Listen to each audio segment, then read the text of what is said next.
Saya berusia 13 tahun 6 bulan berada di Gunung Lewotogi bersama masyarakat di sekitar Gunung Lewotogi. Di sini mungkin secara garis besar masyarakat sudah kenal yang namanya pengamat gunung api. Ada juga di antara teman-teman ini yang saya kenal baik, pernah bersama dengan saya kami ke gunung melakukan pendakian. Biasanya kita rutin dalam setahun itu kadang 2 kali, kadang 1 kali melakukan pengecekan peralatan kita. Visual secara umum Gunung Lewotogi, saya tidak menyampaikan teknisnya. Marilah kita hidup berdampingan, bersahabat dengan alam. Jangan kita merambah hutan lindung menjadi lahan olahan kita. Itu menjadi catatan buat kita.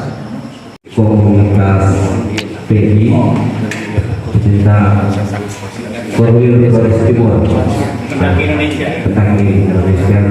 Nama lengkap saya Muhammad Irfan Surgawi, biasa dipanggil Irfan. Asal saya dari Desa Lamala dan komunitas penari Indonesia Korwil Flores Timur. Timur, saya dari Desa Nawahido, Kecamatan Sorong Timur, Kabupaten Flores Timur. Saya dari komunitas Eksplor. Terima kasih, saya kembali. Sudah ini lulus. Terima kasih atas kesempatan yang telah diberikan. Perkenalkan, nama saya Farid Pelaga, asal dari Kelurahan Posto Larang. Saya berasal dari komunitas KPA Sahara. Sahara. Terus ini yang tahun 90-an. Sahabat alam raya. Selamat sore semuanya. Perkenalkan, nama saya Maria Fernandes, biasa dipanggil Mafer. Saya dari komunitas KPA Sahara, tinggal di Pantai Besar. Terima kasih. Tinggal. Sahara juga sama. Baik, selamat sore kita sekalian. Perkenalkan, nama saya Juni Lue, asli dari Boru, cuma domisilinya di dalam Tuban. Lue-nya dari mana? Saya dari komunitas Sahara, siap. Selanjutnya, Terima kasih. Nama saya Vino, asal Tuka, komunitas Explore Floating. Terima kasih. ya mantap. Nama saya Juan, asal Laratuka, Pantai Besar. Komunitas KPA Sahara, Laratuka. Iya, Selamat sore. selamat sore. Nama saya Yohanes Ibrahim Lakukan, desa di Samayone. Saya asal dari Naubat. Nama kode, ya, itu masuk ya. Itu masuk untuk pendakian, itu untuk Terima kasih, selamat sore kita semua. Nama saya Faris Mawar, asal Desa Naubat, Pemandu. ya. Selanjutnya, Terima kasih, nama saya Justinus Raya, saya dari Pantai Gandhi. Sekarang domisili di Desa Pantewa. Saya dari komunitas pendaki Indonesia Posting. Terima kasih. Nama saya Yasofinus, biasa dipanggil Igor. Saya dari komunitas backpacker Lamahorot. Asal saya dari Adonar. ya, selanjutnya. Nama saya Robert Luciano, asal Adunan,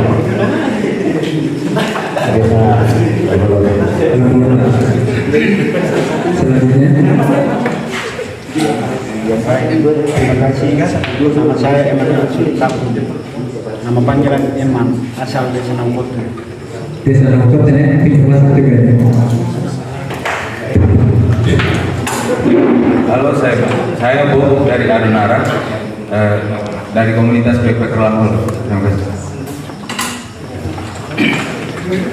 Terima kasih, selamat sore semua.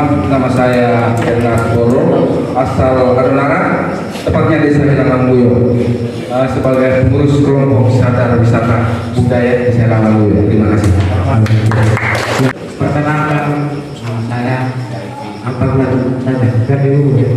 Asalnya dari luar, jadi tadi Bapak sudah berbicara sekarang dikasih ada teman-teman yang dari Flores Timur ke tempat dari masyarakatnya, tapi KTP-nya Flores Timur. Kalau dari komunitas, untuk sementara di Flores Timur, saya bergabung awal dari komunitas di komunitas Sapi. Kalau untuk kedua dari mata Selamat sore kita semua. Selamat sore. Terima kasih. Perkenalkan, nama saya Paulus Hugo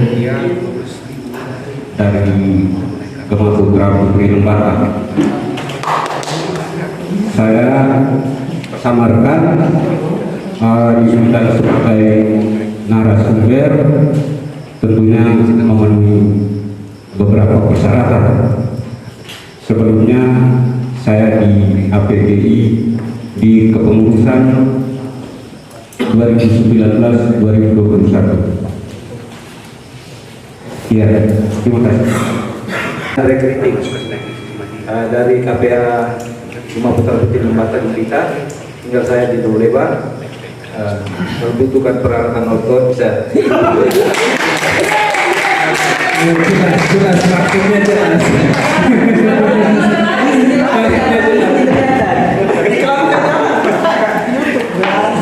Apa kabar teman-teman? Selamat sore semua. Perkenalkan, saya Ruslan Budiarto, tapi saya bukan orang Jawa, saya orang Sunda murni. Saya tinggal di Bandung, domisili tepatnya di Setiabudi. Mungkin teman-teman yang suka berwisata itu dekat dengan rumah saya. Saya di APGI bagian kepala bidang riset, pelatihan dan sertifikasi. Kantornya ada di Jakarta. Saya koordinator pelatihan dan asesmen nanti selama 5 hari ya teman-teman melaksanakan uji kompetensi. Jadi di sini saya sebenarnya sih karena teman-teman ini kan sudah dari KPA semua ya, terus sudah ada beberapa yang lebih senior dari saya juga.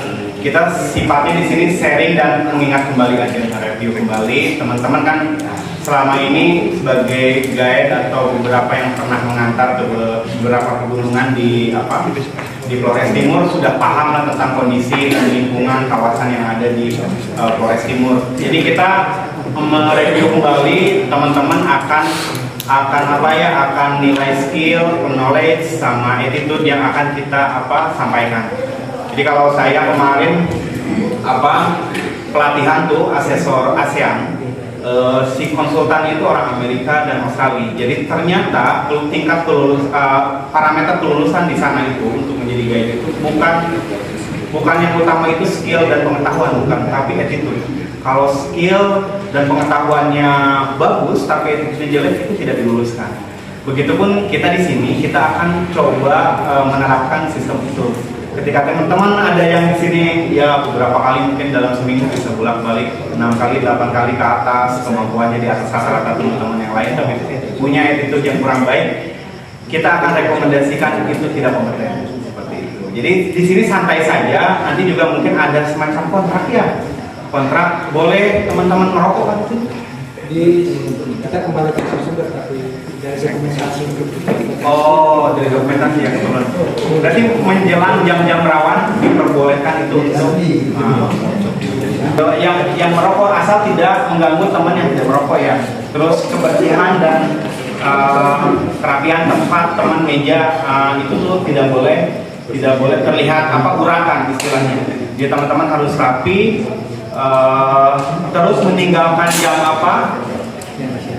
jam pembelajaran, setiap ada mau ke belakang atau izin apapun itu harus izin ke pemateri, karena nanti kita akan mengukur parameter teman-teman sikap dan perilaku yang melaksanakan kegiatan sertifikasi ini.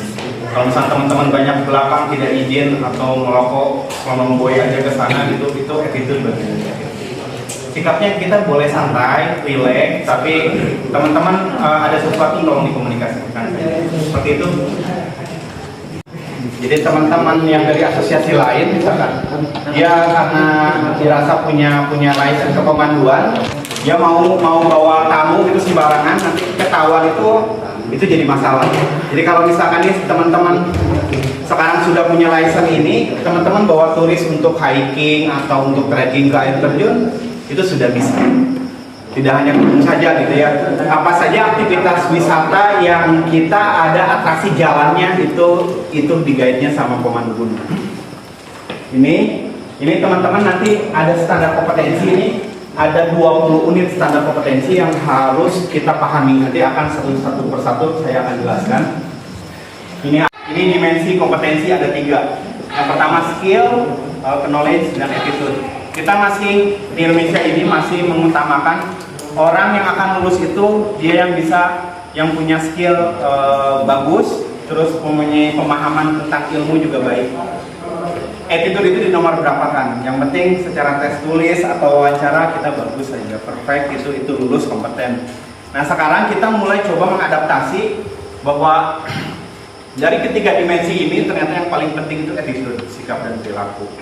Jadi ketika pelaksanaan kegiatan pelatihan ini, teman-teman misalkan berbicara kurang baik atau misalkan memotong pembicaraan ketika belum saatnya diberikan kesempatan untuk bertanya ataupun untuk memberikan komentar, itu merupakan salah satu titik penilaian.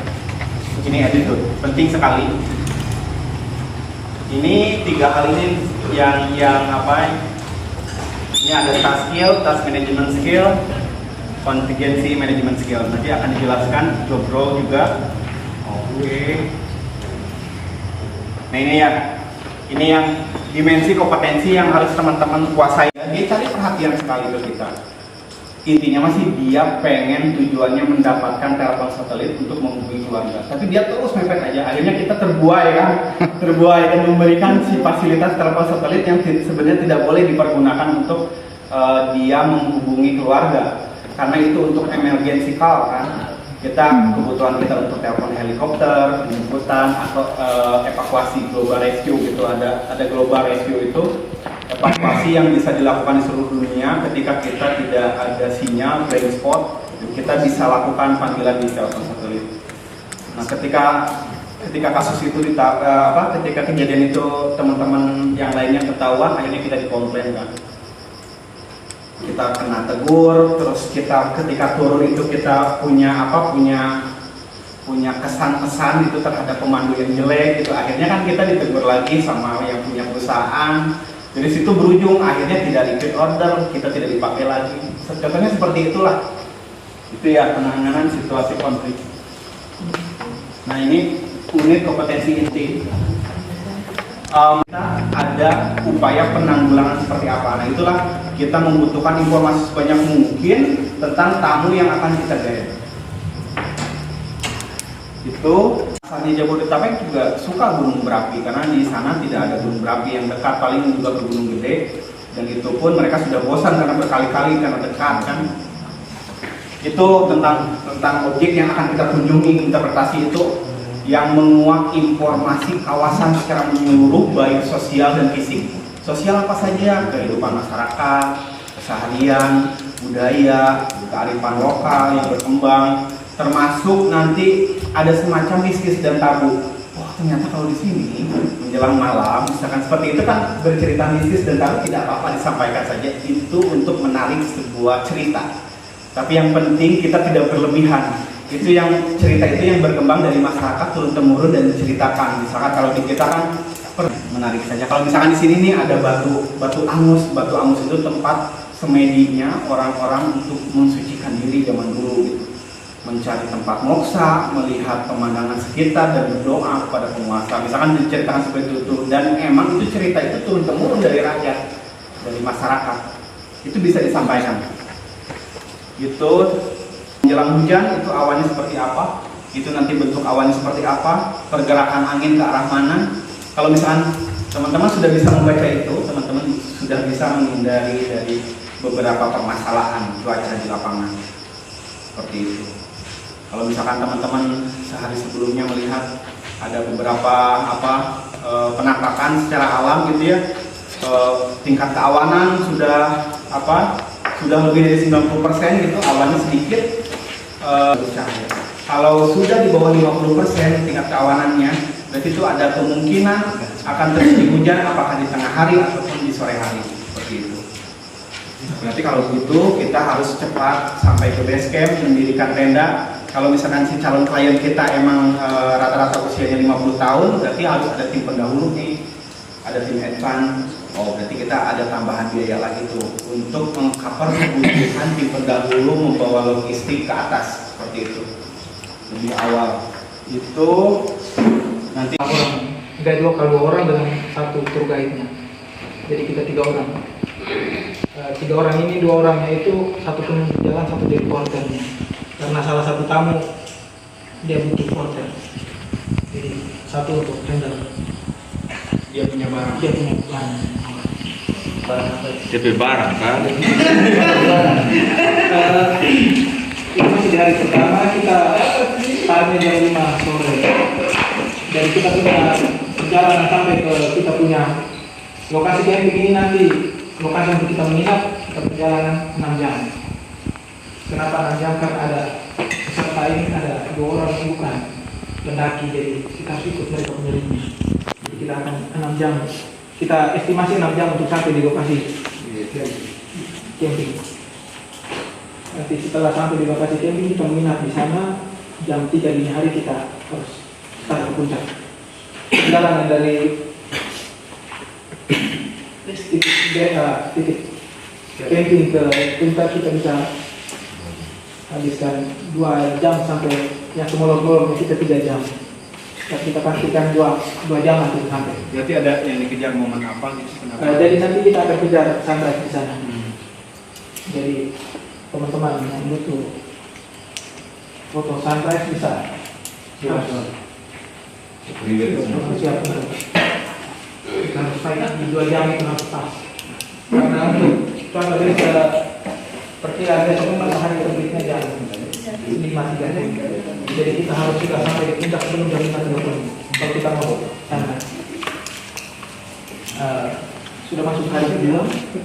Setelah sunrise kita langsung turun dan langsung ke lokasi titik start. Jadi turun langsung tidak lintas. Kita turun kita tidak keliling lagi, kita turun sampai di tempat camping, kita kemas langsung turun ke pos awal. Tidak pernah makan lagi itu ya, setelah makan di Snow Merah tidak makan lagi. Oh, kita makan. Kita masuk ke dalam.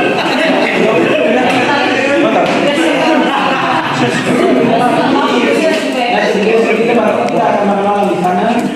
Sarapan paginya nanti kita di puncak, kami siapkan sarapan pagi di atas. Sarapannya besok hari roti, ada ini sandwich. Kita makan enak nanti di puncak. Jangan lupa bawa. Kita makan enak di puncak karena ini apa? Tapi nggak ngeri. Ini tamu spesial loh. Harganya berapa? Jadi Karena ini private trip jadi kami minta 1 juta per orang. Murah. oh, per orang. Murah ya? Dalam 1 hari. 1 hari mendaki. Ya. Untuk 1 kali pendaki. Untuk 1 kali mendaki. Itu termasuk transportasi bandara? Ya, termasuk transportasi di bandara. Ini masih semua berarti. Saya kira Sebetulnya ini di luar perhitungan ini saya cuma ini Iya. gambar. Oh iya.